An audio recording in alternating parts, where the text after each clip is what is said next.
देश को प्रेरणा देने वाली है।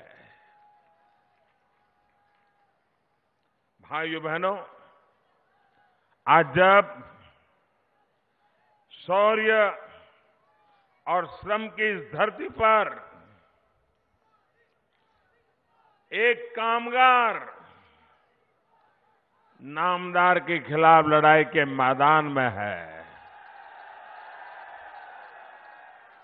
और तब आप ही में से एक, आपसे जरा भी अलग नहीं, जो जिंदगी आप गुजारते हैं वही जिंदगी मैंने गुजारी है। जिस जिंदगी को आप जी रहे हैं वही जिंदगी मैं जिया हूं। न आप सोने का चम्मच लेकर के पैदा हुए हैं, न मैं सोने का चम्मच लेके पैदा हुआ।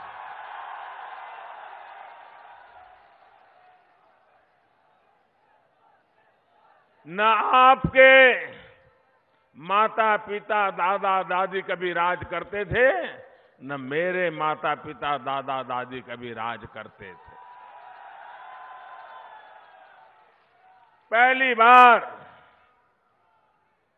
आपके बीच से पला बढ़ा एक कामदार आज फिर से एक बार नागौर की इस संत की भूमि, शूरवीरों की भूमि, भक्तों की भूमि, ये कामदारों की भूमि, एक कामदार आपसे आशीर्वाद मांगने आया है।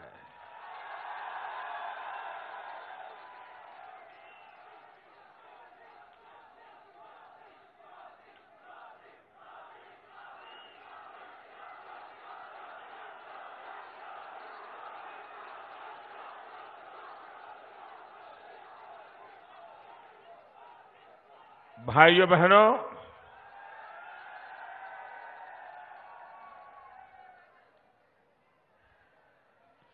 आखिरकार सरकार किसके लिए होती है? सरकार गरीबों के लिए होती है। सरकार सामान्य मानवी के लिए होती है। अगर एक गरीब बीमार हो जाए तो सरकार के सिवाय उसका कोई सहारा नहीं होता है। एक गरीब को, एक सामान्य मानवी को अपने गांव से दूसरे गांव कहीं रिश्तेदार के यहां जाना है तो सरकारी साधन के बिना नहीं जा सकता है। भाइयों बहनों, अगर अमीर बीमार हो जाए तो 10 डॉक्टर उसके घर के बाहर कतार लगा करके खड़े रह जाते हैं। अमीर अगर बीमार हो जाए तो दुनिया के बड़ी बड़ी अस्पताल में वो हवाई जहाज लेकर के उड़ करके चला जाएगा। मेरा गरीब कहां जाएगा? मेरा सामान्य मानवी कहां जाएगा? लेकिन ये दुख, ये मुसीबत वो ही जानता है जो आप में से निकला होता है।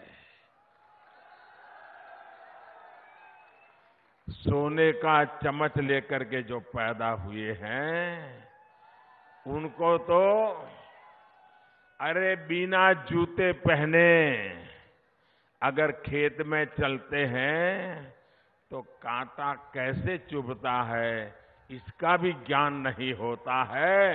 ये मुसीबत तो हम जानते हैं। भाइयों बहनों, कुछ लोग तो ऐसे हैं, कोई कागज पकड़ा ले और कोई बोल दे यहां किसानों का बोलना है तो वो रट लेते हैं।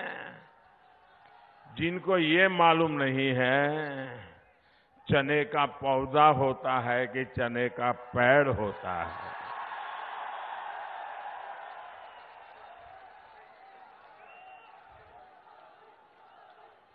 जो मूंग और मसूर में फर्क नहीं समझते हैं, वो आज देश को किसानी सिखाने के लिए घूम रहे हैं। भाइयों बहनों, जो धरती से कटे हुए हैं, जो जन जन से जिनका 4-4 पीढ़ी का भी नाता नहीं रहा है, ये लोग कभी आपके दुख को समझ नहीं सकते हैं, आपके दुखों को कभी दूर नहीं कर सकते हैं। और इसलिए भाइयों बहनों, हम आपसे इस चुनाव में वोट मांग रहे हैं। एक, हमारे काम के आधार पर वोट मांग रहे हैं। दूसरा, हम विकास का मंत्र लेकर के चले हैं, उसके लिए वोट मांग रहे हैं। भाइयों बहनों, हम आपसे हमारे पोते पोतियों की भलाई के लिए नहीं मांग रहे हैं। हम आपसे वोट मांग रहे हैं इस धरती का भला करने के लिए, यहां के जन जन का भला करने के लिए, आपके सपनों को साकार करने के लिए मैं आपसे वोट मांगने आया।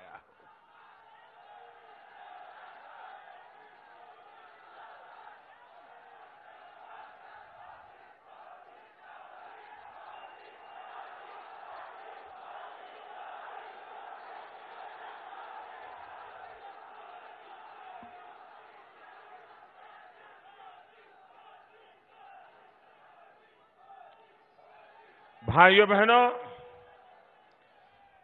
ये हमारे राजस्थान की सबसे बड़ी समस्या पानी की। अगर राजस्थान के लोगों को पानी मिल जाए ना, वो मिट्टी में से सोना पैदा करने की ताकत रखते हैं।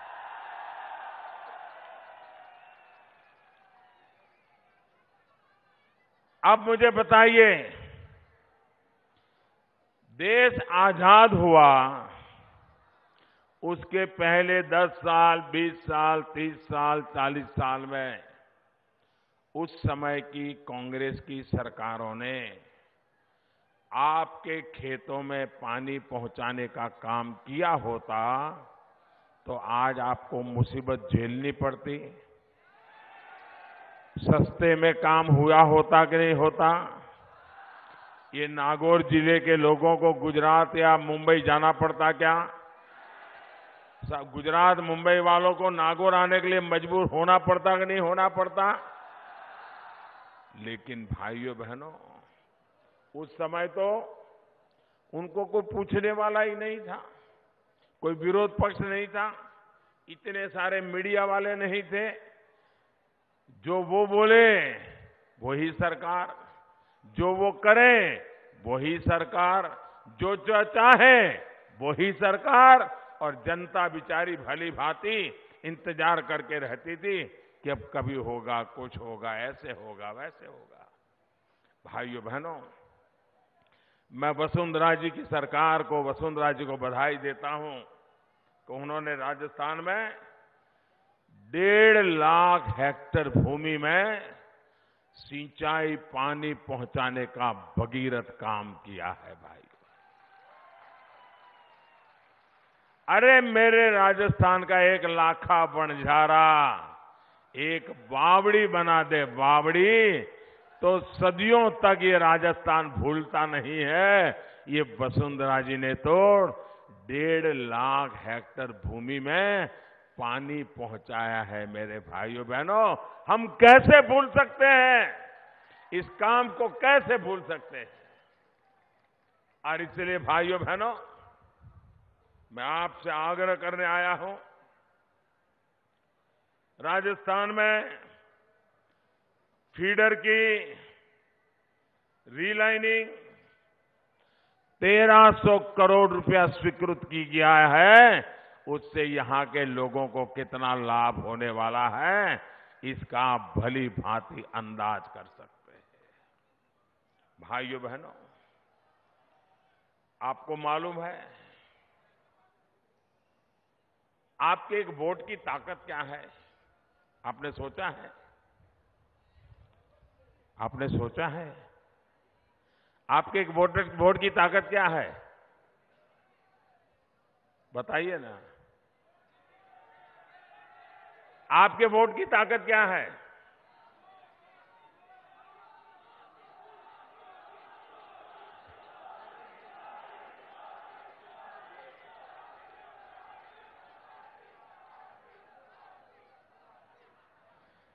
भाइयों बहनों, आप मुझे बताइए, देश की आजादी के इतने साल हो गए, जिसके पास रहने के लिए घर नहीं है, उसको रहने के लिए अपना खुद का पक्का घर मिलना चाहिए कि नहीं मिलना चाहिए? आप सब बताइए, मिलना चाहिए कि नहीं मिलना चाहिए? आपके राजस्थान में 50 लाख भाइयों बहनों, हमारे देश में 1,25,00,000 ऐसे लोग जिनके पास रहने को घर नहीं था, कच्ची सी छोटी सी जगह पे झूपड़ी जैसी बना करके रहते थे। 1,25,00,000 इनको रहने का पक्का घर मिल गया। घर की चाबी उनको मिल गई और घर भी घर के पुरुष के नाम नहीं दिया। मेरी माताएं बहनें याद रखे, ये मोदी आपके लिए काम करता है। हमारे देश में तो ऐसी परंपरा कि घर होगा तो पति के नाम पर, गाड़ी होगी पति के नाम पर, खेत होगा पति के नाम पर, दुकान होगी पति के नाम पर, और पति नहीं रहे तो सब कुछ बेटे के नाम पर, महिला के नाम पर कुछ नहीं। हमने नियम बदल दिया। हमने कहा सरकार जो घर देगी वो घर की मुखिया जो महिला होगी उसके नाम पर देगी। और आज 1,25,00,000 महिलाओं के नाम हमने घर बना करके दे दिए। इस बार की दिवाली इन परिवारों ने अपने खुद के नए घर में दिया जला करके मनाई। भाइयों बहनों, हमारे राजस्थान में भी 7 लाख ऐसे लोगों को घर मिला है। 7 लाख लोगों को ऐसा घर मिला है। और घर भी यानी 4 दीवारें नहीं, पक्का घर, घर में नल, नल में जल,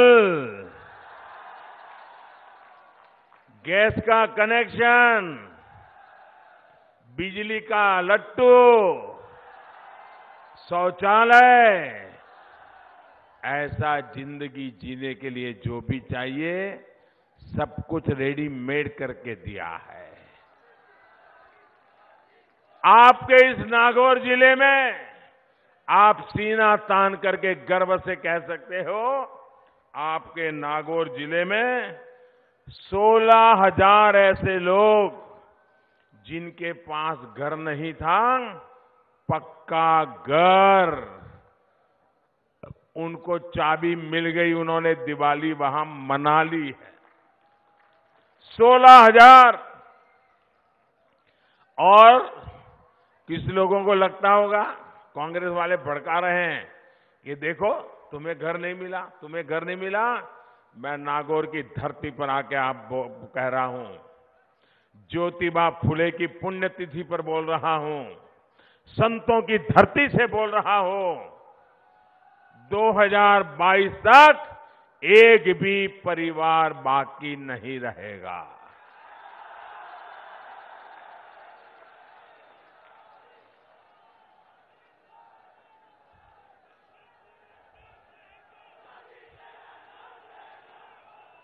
भाइयों बहनों, एक भी परिवार ऐसा नहीं रहेगा जिसको इसका लाभ न मिले, इसकी चिंता हम करेंगे। भाइयों बहनों, अब मैं पूछना चाहता हूं, ये देश में 1,25,00,000 घर किसने दिए? ये 1,25,00,000 गरीबों को घर किसने दिए? किसने दिए? ये राजस्थान में 7 लाख घर किसने दिए? ये नागौर में 16,000 घर किसने दिए? किसने दिए? किसने दिए? अरे मोदी ने नहीं दिए हैं। ये आपके एक वोट ने दिए हैं, आपके एक वोट के कारण। आप ये गलती मत करना कि आपके वोट से कोई एमएलए बनता है। आप ये गलती मत करना कि आपके वोट से कोई पार्टी जीतती है। आप ये गलती मत करना कि आपके वोट से किसी पार्टी की सरकार बनती है। आपके वोट से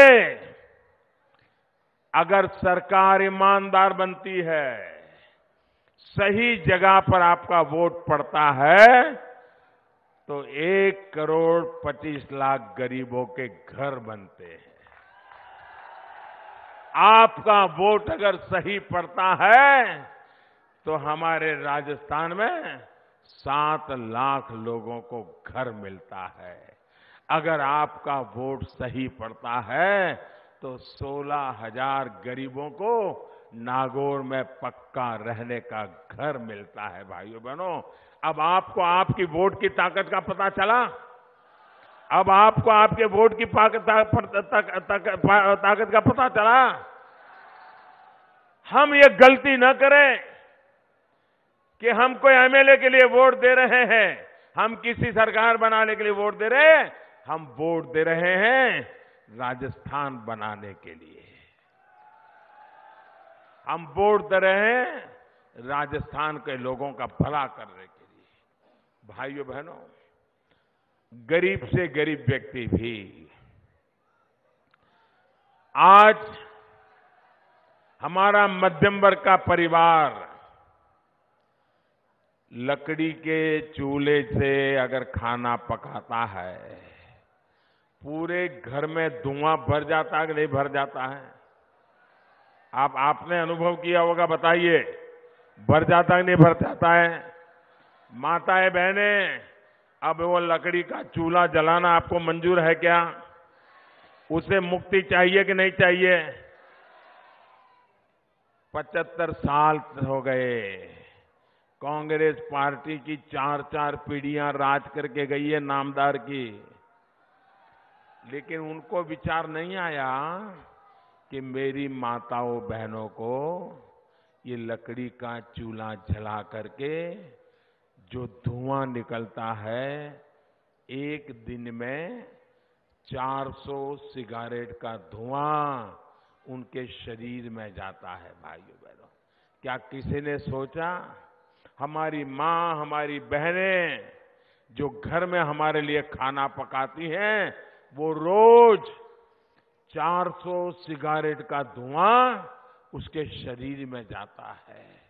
और घर में जो बच्चे खेलते हैं ना, उनका तो बचपन ही बीमारी में पलता है। क्या ऐसी माताओं बहनों को इस मुसीबत से मुक्ति मिलनी चाहिए कि नहीं मिलनी चाहिए?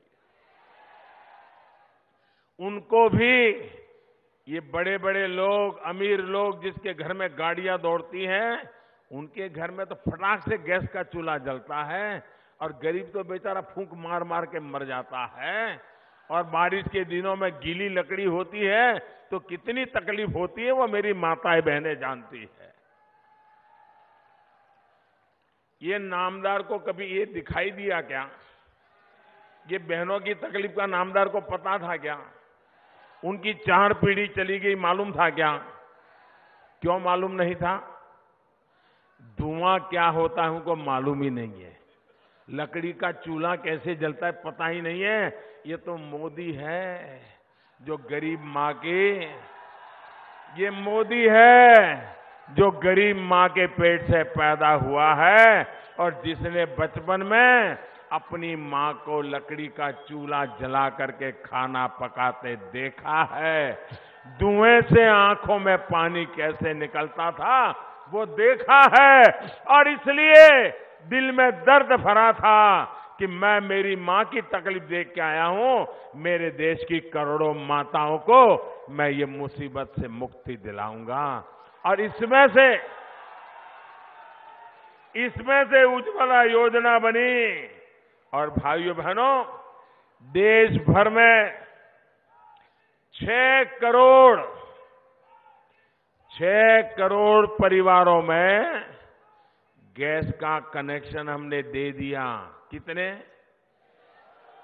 मुफ्त में दे दिया। कितने? अरे सब बोलेगे तो याद रहेगा। 6 करोड़ परिवारों को दे दिया। और हमारे राजस्थान में भी 50 लाख गैस के कनेक्शन हमारी सरकार ने दे दिया। भाइयों बहनों, उनको धुएं से मुक्ति दिला दी। बताइए भाइयों, ये जो 50 लाख बहनें ये धुएं से मुक्ति मिली, वो आशीर्वाद देगी कि नहीं देगी? उनसे आशीर्वाद मिलेगा कि नहीं मिलेगा? अब मुझे ये आशीर्वाद किसको मिलेगा? ये आशीर्वाद किसको मिलेगा? ये आशीर्वाद किसको मिलेगा? आशीर्वाद किसको मिलेगा? अरे मोदी को नहीं मिलेगा, वसुंधरा जी को नहीं मिलेगा। ये आशीर्वाद आपको मिलेगा क्योंकि ये आपके वोट के कारण हुआ है। आपने सही जगह पर वोट डाला, इसलिए 50 लाख मेरी राजस्थान की माताएं बहनें ये धुएं की मुसीबत से मुक्त हो गई। इसका पुण्य कोई कमाएगा तो जिन्होंने वोट दिया वो वोट वाला कमाएगा। भाइयों, ये पुण्य मोदी का नहीं है, ये पुण्य वसुंधरा जी का नहीं है, ये पुण्य आप सबका है भाइयों बहनों। और इसलिए मैं आज आया हूं आपके पास, इसलिए मैं आज आपके पास आया हूं कि ये पुण्य का काम है, ये पवित्र काम है, गरीब के आंसू पोंछने का काम है। और इसलिए मैं आपसे वोट मांगने आया हूं। भाइयों बहनों, आप मुझे बताइए, हमें भ्रष्टाचार के कारण परेशानी है कि नहीं है?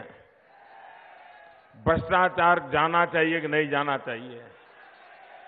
अभी ऊपर से तो मैंने साफ किया है, ये तो आपको दिखता है ना। ऊपर से बराबर सफाई हुई है कि नहीं है? ये किसके कारण हुई? आपके वोट के कारण हुई। अभी मुझे नीचे भी करना है। आपके आशीर्वाद के बिना संभव होगा क्या? नीचे भी करना है। अभी तो मैंने शुरू किया है, लेकिन ये नामदार ऐसे चिल्ला रहे हैं कि जैसा उनका 7 पीढ़ी का चला गया हो। आप हैरान हो जाओगे भाइयों, ये देश कैसे चलाया इन लोगों ने। ये देश इन्होंने कैसे चलाया, आपको ताज्जुब होगा। ये लोग ऐसे सरकार चलाते थे कि जो बेटी कभी पैदा नहीं हुई, जिसका जन्म नहीं हुआ, वो बेटी विधवा हो जाती थी। है ऐसा कोई जादूगर? ये नामदार की सरकार ऐसे जादूगर थी। बेटी पैदा नहीं हुई और विधवा हो जाती थी। सरकारी दफ्तर में उसका नाम चढ़ जाता था और हर महीने उसके नाम से विधवा पेंशन का चेक कट जाता था, पैसे कट जाते थे भाइयों। ये कौन सा खेल है भाई? जो बेटी पैदा नहीं ही हुई उसको विधवा बनाना, विधवा बना करके रजिस्टर में नाम लिखना और हर महीने पेंशन का रुपया ले जाना। भाइयों बहनों, ऐसी चोरी चलती थी, ऐसी चोरी चलती थी। इसको मुझे बंद करना चाहिए कि नहीं करना चाहिए? अब जिसको ये मलाई खाने को मिलती थी वो मोदी मुर्दाबाद बोलेंगे कि नहीं बोलेंगे? मोदी की जाति पूछेंगे कि नहीं पूछेंगे? मोदी की मां को घसीटे के नहीं घसीटेंगे? मोदी के बाप को गाली देंगे कि नहीं देंगे? ये इसलिए चिल्ला रहे हैं कि सारी दुकानें बंद हो गई है, ताले लग गए, ताले। भाइयों बहनों, जो बच्चे पैदा नहीं हुए स्कूल में स्कॉलरशिप ले रहे हैं, जिसका घर नहीं उसके नाम से राशन कार्ड है, अनाज लिया जाता है। कोई ऐसी चीज नहीं है जिसमें उन्होंने लूटने के रास्ते न खोजे हो। मैं तो रास्ते बंद करते करते करते देख रहा हूं, एक रास्ता बंद करो तो नया निकलता है, दूसरा बंद करता हूं तीसरा निकलता है। ऐसी भूल भुलैया बनाई है इन्होंने चोरी करने की। 70 साल में ऐसी महारत हासिल की है। भाइयों बहनों, एक एक गली का गेट बंद कर रहा हूं, यह आपके आशीर्वाद के कारण हुआ है। और क्या फायदा हुआ मालूम है? 6 करोड़ लोग, यह आंकड़ा छोटा नहीं है भैया, 6 करोड़ लोग अभी तक तो मैं खोज पाया हूं कि जो पैदा ही नहीं हुए थे लेकिन पैसे कमा रहे थे। और रकम कितनी? हर साल 90,000 करोड़ रुपया। सोचा है कभी 90,000 करोड़ क्या होता है? ये हर साल 90,000 करोड़ मार लेते थे, पता ही नहीं चलता था।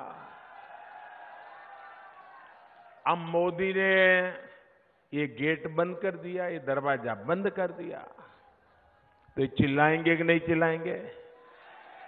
चिल्लाएंगे कि नहीं चिल्लाएंगे? भाइयों बहनों, पहले रोजगार के लिए देश के गरीबों को ऐसे लूटा जाता था, ऐसे लूटा जाता था। विधवा मां मेहनत मजदूरी करके बेटे को पढ़ाए, बेटी को पढ़ाए, बेटा बेटी ग्रेजुएट हो जाए, नौकरी के लिए सरकार में अर्जियां करते रहें, फिर इंटरव्यू का कागज आ जाए, लिखित परीक्षा हो जाए, इंटरव्यू का कागज आ जाए, इंटरव्यू का कागज पहुंचते ही दूसरे दिन एक झोला छाप नेता आ जाए घर में, माता जी नमस्ते, कैसी हो? सुना है बेटे का इंटरव्यू निकला है, बेटी का इंटरव्यू निकला है, बहुत अच्छा है, तो कैसा करोगे? तो मां कहेगी हाँ बेटा जाएगा, मेहनत कर रहा है, रात रात पढ़ता है, इंटरव्यू देगा। तो जो झोला छाप कहेगा ऐसे नौकरी नहीं मिलती है, इंटरव्यू में तो सिफारिश लगती है, आपकी कोई जान पहचान है क्या? तो विधवा मां कहेगी मेरी तो कोई जान पहचान नहीं। तो ऐसा करो मां, मैं जरूर तुम्हारी मदद करूंगा, मैं देखता हूं कहीं मेल बैठता है क्या। वो जाता है, दूसरे दिन आता है कि मां काम हो जाएगा, मैं गया था, एक आदमी है कर देगा काम, बस 50,000 रुपया चाहिए। मां कहेगी भाई 50,000 कहाँ है? तो करो मां, ऐसा करो वो जमीन है ना, गिरवी रख दो, एक बार बेटे को नौकरी मिल जाएगी तो सब ठीक हो जाएगा। और वो गरीब माँ, बेटा इंटरव्यू में पास हो जाएगा, इस भरोसे ये झोला छाप दलालों को 50,000 रुपया पकड़ा देती थी भाई। और देश में लाखों करोड़ों युवाओं को, उनकी माताओं को, पिता को लूटा जाता था। मैंने आकर के एक काम किया, मैंने किया क्लास 3, क्लास 4 में कोई इंटरव्यू ही नहीं होगा। लिखित परीक्षा में जो पास होगा उसका जो नंबर आएगा उसी नंबर से उसको नौकरी मिल जाएगी, कोई इंटरव्यू करने की जरूरत नहीं है।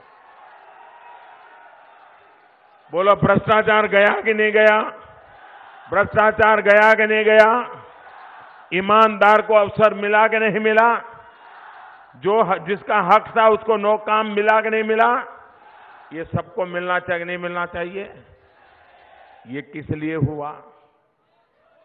ये क्यों हुआ? ये क्यों हुआ? मोदी ने किया क्या? नहीं, मोदी ने नहीं किया, आपके एक वोट ने किया है। ये आपके वोट की ताकत है जिसके कारण सच्चे काम हो रहे हैं। इसलिए मैं कहता हूं, इसलिए मैं आपसे कहने आया हूं कि आप भारतीय जनता पार्टी के कमल निशान पर बटन दबाई के फिर एक बार वसुंधरा जी की सरकार बनाइए।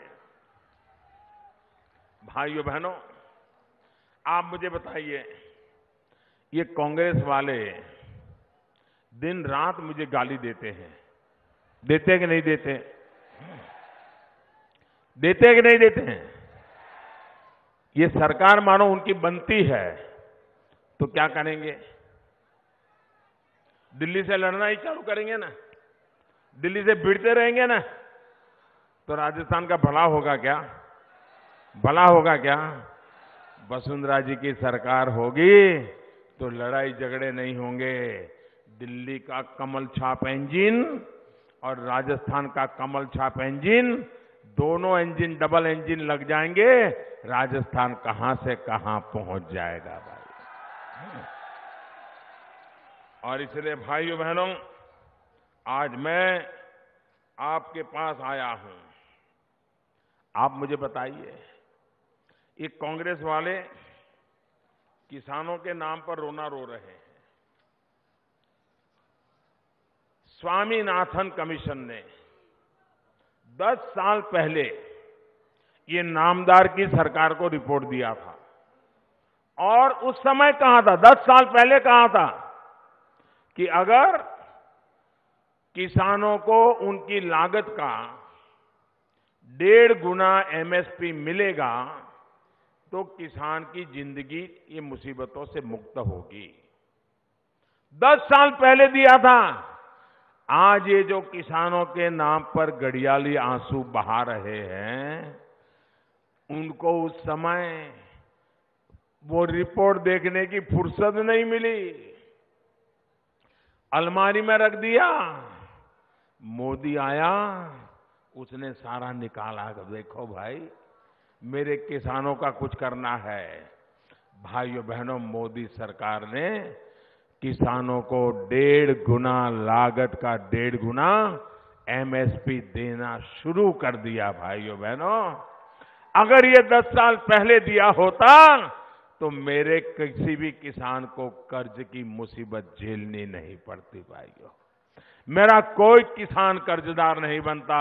इतना ही नहीं भाइयों बहनों, अगर हिंदुस्तान का पहला प्रधानमंत्री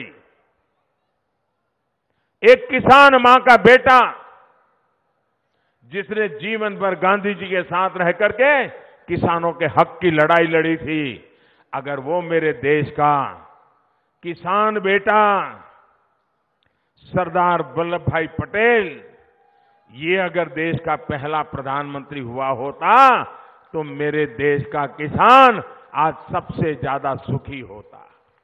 क्योंकि उसको किसान का पता था, किसानी का पता था, उसको किसान की मुसीबतों का पता था।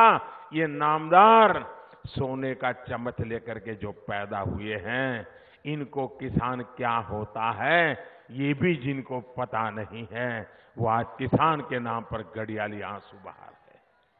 और इसलिए भाइयों बहनों, आप मुझे बताइए, पहले आपको समय पर यूरिया मिलता था क्या? आप सच बताइए, समय पर यूरिया मिलता था क्या? यूरिया मिलता था क्या? फसल बर्बाद होती थी, यूरिया आता था क्या? पिछले 4 साल में कभी यूरिया के लिए इंतजार करना पड़ रहा है क्या? समय पर यूरिया मिलता है कि नहीं मिलता है? जितना चाहिए उतना मिलता है कि नहीं मिलता है? इसका कारण यह है कि पहले यूरिया की चोरी होती थी। किसान के नाम पर यूरिया निकलता था, सब्सिडी किसान पे नाम पे चली जाती थी, लेकिन चोरी होकर यूरिया केमिकल की फैक्ट्री में चला जाता था। उसमें से और चीजें बनती थी, खेती के काम नहीं आती थी और वो कारखाने वाले कमाते थे। किसान मेरा यूरिया के बिना मरता था। हमने एक महत्वपूर्ण काम कर दिया, हमने यूरिया का निम कोटिंग कर दिया। अब 1 ग्राम यूरिया भी किसी फैक्ट्री में जाकर के काम नहीं आ सकता, सारा का सारा यूरिया खेत में ही काम आता है। चोरी बंद हो गई। मेरे किसान का फायदा हुआ कि नहीं हुआ? हुआ कि नहीं हुआ? और इसलिए भाइयों बहनों, मैं आज आपसे आग्रह करने आया हूं कि आप भारतीय जनता पार्टी को वोट दीजिए, विकास के लिए सरकार बनाइए, आपके सपनों को साकार करने के लिए सरकार बनाइए, फिर एक बार वसुंधरा जी की सरकार बनाइए। ये कांग्रेस ने झूठ फैलाया है, उस झूठ के पर्दा को फांस कर दीजिए और आइए मेरे साथ बोलिए, भारत माता की, भारत माता की। बहुत बहुत धन्यवाद जी। बहुत बहुत धन्यवाद आदरणीय प्रधानमंत्री महोदय। अब मैं धन्यवाद के लिए रमाकांत जी शर्मा से निवेदन करूंगा कि आए हुए सभी लोगों को धन्यवाद ज्ञापित करें। आप सब पधारे, 7 तारीख को भाजपा को वोट देकर के विजय बनाएं। हम सब आपका हृदय से आभार प्रकट करते हैं। जय हिंद, जय भारत।